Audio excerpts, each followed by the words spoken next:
Big Boss Malayalam season 7 exclusive അപ്ഡേറ്റിലേക്ക് പോവുകയാണ്.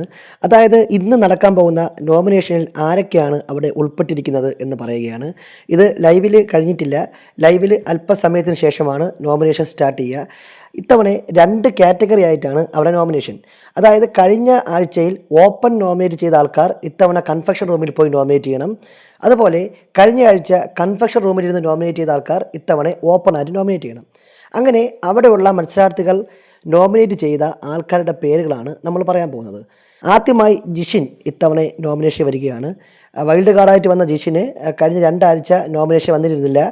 ഈ ആഴ്ച ആദ്യമായിട്ട് ജിഷിൻ നോമിനേഷൻ വരികയാണ്. അതുപോലെ ആകാശ് സാബുമാനും ഇത്തവണ നോമിനേഷനിലുണ്ട്. കഴിഞ്ഞ 3 ആഴ്ചയിൽ തുടർച്ചയായിട്ട് നമ്മുടെ ആകാശ് സാബുമാൻ നോമിനേഷൻ വരുന്നുണ്ട്. ഈ ആഴ്ചയും ഉണ്ട്. അതോടൊപ്പം ആര്യൻ, ജിസേൽ എന്നിവരും ഇത്തവണ നോമിനേഷനിൽ ഉൾപ്പെട്ട ആൾക്കാരാണ്. പിന്നെ വേദലക്ഷ്മിയും അനീഷും വീണ്ടും നോമിനേഷനിൽ ഉൾപ്പെട്ടിട്ടുണ്ട്. അനീഷ് ഒരാഴ്ചയിലെ ഇടവേളയ്ക്ക് ശേഷമാണ് വീണ്ടും നോമിനേഷനിലേക്ക് തിരിച്ചെത്തുന്നത്. അതോടൊപ്പം ഡോക്ടർ ബിന്നി, അക്ബർ, അഭിലാഷ് എന്നിവരും നോമിനേഷനിൽ ഉൾപ്പെട്ട ആൾക്കാരാണ്. എന്നാൽ ആദിലയും ഷാനവാസുമാണ് വോട്ടുകൾ അത്യാവശ്യം നല്ല രീതിയിൽ കിട്ടി നോമിനേഷനിൽ വന്ന മറ്റ് 2 പേർ. അങ്ങനെ ആകെ മൊത്തം ഇത്തവണ 11 പേര് നോമിനേഷൻ വന്നിട്ടുണ്ട്. നൂറയും ഒനിയിൽ സാബുവൊന്നും ഇത്തവണ നോമിനേഷൻ വന്നിട്ടില്ല എന്നൊരു പ്രത്യേകത കൂടി ഇത്തവണയുണ്ട്.